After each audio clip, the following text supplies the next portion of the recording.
Kamusta po? Hello po mga tambay. Muli po, siyempre po, ito po si Kamanong sa Tambayang Makabayan. Nagkukomento po.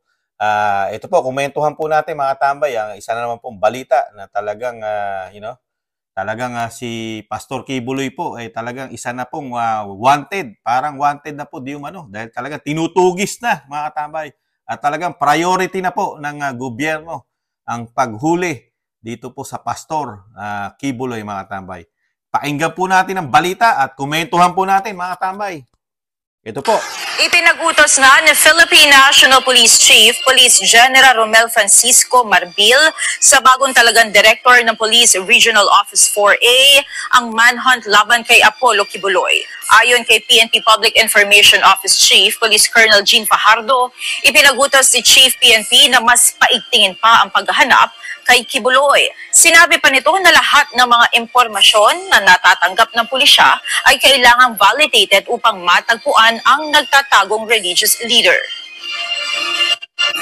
Rest assured po, hindi po tumitigil ang PNP sa pakikipag-cooperate po sa National Bureau of Investigation dahil sila po yung lead agency dito. So lahat po ng information na nakakalap po natin are being validated para po tuluyan na po nating mahuli at sa ilalim po sa jurisdiction po ng korte. Not only Pastor Kibuloy but yung other accused po. Yan po mga tambay. Narinig po natin sa balita. Talagang puspusa na po ang ginagawa po ng gobyerno, lalo po ng PNP chief po. Talagang naka-manhunt na po ang Pastor Kibuloy o ang Kibuloy mga katambay. At alam naman natin na hindi lang naman si Kibuloy ang problema ng bansa natin ngayon. Napakalaking problema po ito. Lalo po kasama pa si Tebes na nahuli na rin po yata at malapit na rin po pauwiin yata. Mga katambay, at ang isa pa, si Bantag, at isa pang problema ng Pilipinas ngayon yan, sabi nila, di umano. At ito po, ngayon po, talaga pong tinututukan na po nila. Talagang sabi nga po ng nakikisimpatya sa Pastor Kibuloy, talagang tuwan-tuwa po daw sila. Marami pong natutuwa ngayon, lalo po yung mga nabangga at talagang nasaktan sa mga pahayag, lalo po sa media, na pinangungunahan po ng Pastor Kibuloy, ang istasyong SMNI, dahil talagang napakarami pong nabangga, lalo po di umano, ang makakaliwang grupo, mga aktivista, at mga terorista, at yung mga sinatawag na nasa karsada, mga tambay, at meron pang mga senador at congressman na dito po sa kagagawan, di umano, ng Pastor Kibuloy nagsimula. Yung mga problema po ng mga politiko, at mga kaliwang grupo dahil nabunyag po lahat ng SMNI di umano ang mga napakatagal ng problema na talagang sinasabi, lalo ang makakaliwang grupo na talagang ang SMNI daw ay talagang suportado. Isa-isang istasyon daw po di umano ang SMNI na sumusuporta lalo sa panahon ni Pangulong Duterte na matugis at matapos na ang problema natin sa terorismo at sa mga kaliwang grupo. Kaya lang po, nung maupo po ang Pangulong Marcos, hindi po ganun ang naging, ang pamamahala ng Pangulong Marcos. Iba po ang kanyang policy, lalong-lalo din po sa droga, di ba? Ayaw niyan, drug war. Mga katambay. Kaya po, si Pastor Kibuloy po ay nagkaproblema ng malaki sa administrasyon ni Pangulong Marcos, mga katambay. Kasi talagang nakita po natin mula umpisa, kung ano ang punot dulo, kung bakit po naungkat at nagkaproblema at kinalkal po ang mga talagang matagal na panahon ng mga kaso na na-dismiss na sa local court o sa mababang korte ng Pilipinas, dismiss na yung kaso. Pero nabuksan pa ng DOJ, mga tambay. Nadali yung bagasano, talagang binigyan ng malaking problema ang Kibuloy. At hindi rin naman natin masisi ang Kibuloy, mga katambay, ang pastor. Kasi sabi ng iba, at mismo din ng pastor, siguro, di umano, na wala siyang magiging fair justice na mangyayari sa panahon po ng administrasyon po natin ngayon, di umano. Dahil antimano, hinusgahan na daw siya, di umano. Husgado na siya ay napakasamang taong nilalang at isang pastor. Dahil po sa Senado, talagang doon po sinasabi po sa mga hearing di umano ng isang senadora na napakasamang tao ni Kibuloy, di ba? Napakaraming ni-rape, di ba? At pati po sa illegal daw na mga baril at sako-sako, napakaraming baril din, mga katambay.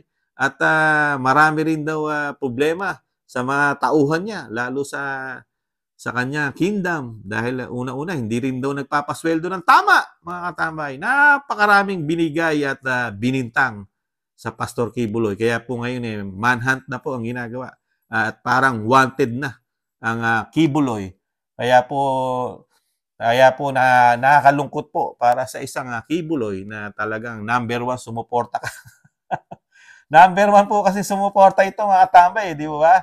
Hindi naman po ligid sa atin na yung istasyon lang po ni Kibuloy nung kasagsagan ng kampanya ng Pangulong Marcos. Yung istasyon niya lang po ang nagamit ng unit team, di ba? Dahil halos lahat ng istasyon, lalo yung nasa Metro Manila, hindi po dinadala ang unit team.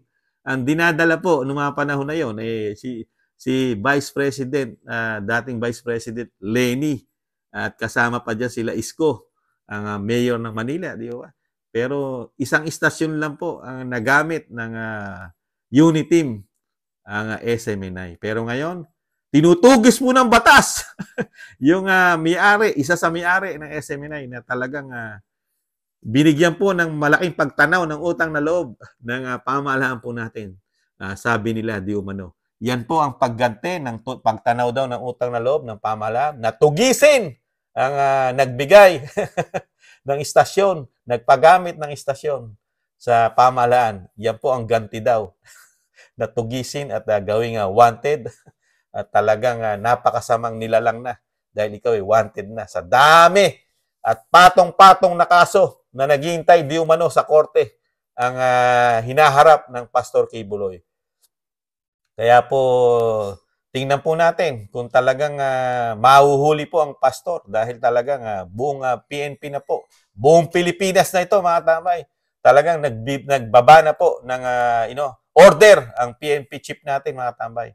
At mismo doon sa director, doon sa region kung saan po nasasakupan ang Mindanao, talagang doon po tutugisin ng Kibuloy, mga tambay. Kayo po, mga tambay, ano po ang tingin nyo dito po sa nagaganap po at nangyayari ngayon na parang kailan lang ang Kibuloy talagang mapayapa sa kanyang istasyon at talagang tinutugis at talagang nilalabanan po ang problema ng bansa dahil yung tanging istasyon lang din naman niya mapapainggan natin ang lumalaban sa mga kaliwang grupo at binubunyag ang kanilang kawalang hiyaan di umano na ginagawa sa ating bayan ang mga kaliwang grupo. Pero po ngayon, nagdidiwang po sila. Nagdidiwang po lahat. At masayang-masaya po ang mga kaliwang grupo di umano sa nangyayari po sa pastor. At pati ang mga ilang senador di umano. At pati ang media di umano, masasaya. At pati ang mga congressman di umano, masasaya. At mga senador.